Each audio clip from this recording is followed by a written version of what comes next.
रवि लामिछानेलाई सहकारी ठगको सङ्गीन आरोप लगाउँदै आइरहेकी तुलसा कलेक्सन आफै ठगी मुद्दामा पूर्वपक्षका लागि जेल चलान। यही आइमै होइन, रवि लामिछानेलाई ठग भन्दै 4 भित्ता उफ्रिने टिकटकमा ठग ठग भन्दै रवि लामिछानेलाई ठग ठग भन्दै 4 भित्ता उफ्रिने आइमै यही होइन। 6,52,29,000 सम्पत्तिको स्रोत खुलाउन नसकेपछि प्रहरी हिरासतमा पुगिन् तुलसा अधिकारी। थाइल्यान्डबाट पक्राउ गरेर शनिबार राति प्रहरीले काठमाडौँ ल्याएकी तुलसा कलेक्सन विरुद्ध सरकारी वकिल कार्यालय ललितपुरले 7 करोड बराबरको बिगो कायम गरी मुद्दा हालेको छ। उनी विरुद्ध आपराधिक लाभ, सम्पत्ति शुद्धिकरण र सङ्गठित अपराधको कसुर समेत लागेको छ। नाम तुलसा कलेक्सन तर काम पैसा कलेक्सन भन्दै सामाजिक सञ्जालभरि आलोचना समेत भएको छ। दर्शकवृन्द, गत वर्ष राजसभा सभापति रवि लामिछाने जेल जाँदा सहकारी ठगलाई जेल हालियो भन्दै टिकटकभरि कुर्लने तुलसा अधिकारी आफै अहिले ठगी मुद्दामा जेल परेकी छन्। अरूलाई प्रमाणविहीन आरोप लगाउँदै आइरहेकी तुलसा कलेक्सनकी मालिकनी आज आफै पक्राउ परेकी छन्। दर्शकवृन्द, उनलाई पूर्वपक्षको लागि बयान लिन अदालतमा पुर्याउँदा न्यायाधीश नै चकित परेका थिए। 40 जना वकिलहरू लगाउँदा पनि रिहा गर्न नमानेपछि विदेशबाट इन्टरपोल लगाएर नेपाल झिकाइएकी तुलसा कलेक्सन लामो समय हिरासतमा रहने सम्भावना छ। वकिलहरूको समेत केही नलागेपछि तुलसा कलेक्सनलाई जिल्ला अदालत ललितपुरले पूर्वपक्षका लागि जेल चलान गरिसकेको छ। जिल्ला अदालतका न्यायाधीश टेकराज गौतमको इजालसले तुलसा कलेक्सनलाई पूर्वपक्षका लागि जेल चलान गर्न आदेश दिएको हो। कुमार चिमोरिया नाम गरेका एकजना पुरुष व्यक्तिले तुलसा कलेक्सन विरुद्ध ठगी गरेको भन्दै 6,52,29,075 नेपाली रुपैयाँ ठगी गरेको आरोपसहित जाहेरी दर्ता गरेका थिए। साथै तुलसा कलेक्सनसँग 29 करोड सम्पत्ति रहेको र त्यो सम्पत्तिको स्रोत खुलाउन नसकेपछि पूर्वपक्षको लागि उनलाई जेल चलान गरिएको हो। आफैले ठगको साम्राज्य चलाउने, टिकटक लाइभमा बसेर ठोस प्रमाण बिना अरूलाई अनेक थरी आरोप लगाउने तुलसा कलेक्सन अहिले सामाजिक सञ्जालभरि आलोचित बनिरहेकी छन्। 2081 साल कार्तिकमा राजसभा सभापति रवि लामिछाने सहकारी ठगी, साङ्गठित अपराध र सम्पत्ति शुद्धिकरणको कसुरमा केपी ओली सरकारको प्रतिशोधको आधारमा पक्राउ पर्दा तुलसा कलेक्सनले उत्सव मनाएकी थिइन्। प्रहरी र अदालतले समेत रवि लामिछाने सहकारी ठगी गरेको कुनै ठोस कसुर र प्रमाण नभेटेर रवि लामिछानेलाई रिहा गरिरहँदा तुलसा कलेक्सन न्यायाधीश बन्न भ्याएकी थिइन्। अदालतका पढे लेखेका विज्ञ न्यायाधीशहरू छँदाछँदै अरूको इमेज बिगार्न टिकटककी न्यायाधीश बन्ने तुलसा कलेक्सन आज आफै फसेकी छन्। यही आइमै होइन, रवि लामिछानेलाई ठग भन्दै 4 भित्ता उफ्रिने टिकटकमा ठग ठग भन्दै रवि लामिछानेलाई ठग ठग भन्दै 4 भित्ता उफ्रिने आइमै यही होइन। अहिले दुनियाँको पैसा खाएर जेलभित्र कोचिनु परेको छ, जान परेको छ। यो आइमाईलाई अलिकति होस छ। अझै पनि 2-4 जना मान्छेहरूले अरे एकल मैला यो भन्छन् के, त्यो कसरी हुनसक्छ? पैसा खाएपछि त खाएको हुन्छ होला नि त। नि त्यत्तिकै जेल हालेको हुन्छ, त्यत्तिकै इन्टरपोल लाएर ल्याएको हुन्छ मान्छेलाई, त्यहाँ दोषी नदेखिकन। नेपाल प्रहरीले जे गर्यो ठिक गर्यो। यो आइमाईलाई नि आजीवन हुनुपर्छ, आजीवन। किनभने यो फेरि बाहिर आयो भने अरूको बुढा फेरि खोज्छ यो आइमाईले। दर्शकवृन्द, यस्तै प्रधानमन्त्री बालेन्द्र शाहको तस्बिर जलाउन खोज्ने विवादित व्यक्ति युवराज सफललाई प्रहरीले खोजी गरिरहेको छ।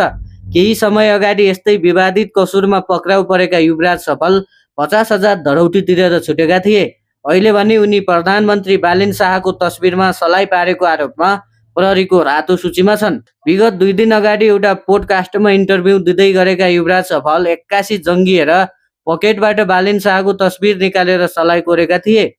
दर्शकवृन्द, यस्तै टिकटकर रमा बस्नेतले सामाजिक सञ्जालमा रवि र बालेनलाई फुटाउने तत्त्वहरू हाबी भएको भन्दै टिकटकबाट कडा चेतावनी दिएकी छन्। विगतका दिनहरूमा पनि यस्तै तत्त्वहरूले देशलाई अस्थिरतातिर धकेलेको भन्दै बालेन र रविलाई फुटाउन खेल नखेल्न आग्रह गरेकी छन्। रवि र बालेनलाई फुटाउन र देशलाई अस्थिरतातिर ढकेल्न सामान्य विषयलाई अतिरञ्जित गर्दै विपक्षी दल र केही सामाजिक अभियन्ता र कानुनविदहरूले समेत भूमिका खेलेको भन्दै उनले आपत्ति जनाएकी छन्। देशको प्रमुख सत्ताधारी पार्टीको सभापति छिमेकी देशमा जाँदा भव्य स्वागत भएको विषयलाई अतिरञ्जित गर्दै रवि लामिछानेलाई प्रधानमन्त्री बनाउन भारतले चाल चलेको भनेर सामाजिक सञ्जालमा केही बुद्धिजीवीहरूले विचार प्रस्तुत गरिरहेका छन्। यसरी दुई देशबीचको सम्बन्धलाई अझै सुमधुर, आत्मीय र प्रगाढ बनाउने उद्देश्यले भारत भ्रमणमा गएका रविलाई विभिन्न आरोप लगाएको उनको दाबी छ। रासोपा सभापति रवि लामिछाने यति बेला भारत भ्रमणमा छन् भने उनले भारतमा बसिरहेका नेपाली समुदायसँग पनि भेटघाट गरेका छन्। रवि लामिछानेको भारत भ्रमण पछाडि सोच्नुभयो होला नि, समय कहिले पनि एउटाको कब्जामा हुँदैन। समय कहिले पनि बलवान छ, समय कहिले पनि एउटा व्यक्तिको मात्रै हुँदैन। एउटै रिसियोमा कहिले पनि चल्दैन। र जुन भैरवा कारागारमा जसरी यिनीहरूले थुन्न लगेका थिए रवि लामिछानेलाई, र अहिले जसरी दिल्ली भ्रमण पछाडिको भिडियो हेर्नुहोस् र त्यो पहिलाको भिडियो हेर्नुहोस्। पुराना दलहरूलाई भित्र कति पत भएका होलान्। जुन पहिलाका दलहरू सत्तामै हुँदाखेरि र उनीहरू बहालवाला मन्त्री विदेश जाँदाखेरि, कुनै पनि भ्रमणमा जाँदाखेरि उनीहरूलाई गर्ने वेलकम देख्नु भएको थियो। एउटा सामान्य सचिव आएर लगेर रिसिभ गरेर लिएर जान्थ्यो, अनि उनीहरूलाई कुन तरिकाले वेलकम गरेको थियो देख्नुभयो? जुनसुकै म पक्ष विपक्ष भएर बोलेको होइन, एउटा आम नागरिकका हैसियतले हाम्रो देशको जोसुकै मन्त्रीहरू जाँदाखेरि पनि हामीले उहाँ मन्त्रीले चाहिँ वेलकम पाउनु, राम्रो रेस्पेक्ट पाउनु, सम्मान पाउनु भनेको चाहिँ हाम्रो इज्जतको सान बन्नु हो। हामी नेपाली जनता हरेक मान्छेलाई खुसी लाग्नुपर्छ त्यो कुरामा, पक्ष विपक्ष होइन। तर हिजोको जुन दिल्लीमा हिजो नेपाललाई नपत्याउने दिल्लीका जुन नेताहरूले आज त्यही नेपालको नेतालाई, एउटा पार्टीको सभापति, एउटा सांसदलाई कतिसम्म सम्मान गरे देख्नुभयो? यिनीहरू त एकदमै धेरै स्ट्रङ छन्। यिनीहरू त एकदम पावरफुल पार्टी हो, किनभने यिनीहरूलाई जनताले बहुमत दिएर पार्लियामेन्टमा पठाएका छन् भन्ने कुरा बुझे। त्यसकारणले यिनीहरू दरो छन्, स्ट्रङ छन्, पावरफुल छन् भन्ने कुरा थाहा पाएर यस्तो मजाले रेस्पेक्ट गरे। देख्नुभयो? समय कहिले पनि एउटाको हातमा, एउटाको कब्जामा हुँदैन। 10,000को संख्यामा उपस्थित भएका भारतमा बसोबास गर्ने नेपालीहरूको माझबाट रवि लामिछानेले बालेनको नियतमा कुनै पनि खोट नभएको र देशको राष्ट्रिय अखण्डता सधैँ कायम रहने प्रतिबद्धता समेत व्यक्त गरेका छन्। दर्शकवृन्द, 10,000 नेपालीहरूको बीचमा बसेर रवि लामिछानेले काँडा उमार्ने भाषण दिएका छन्।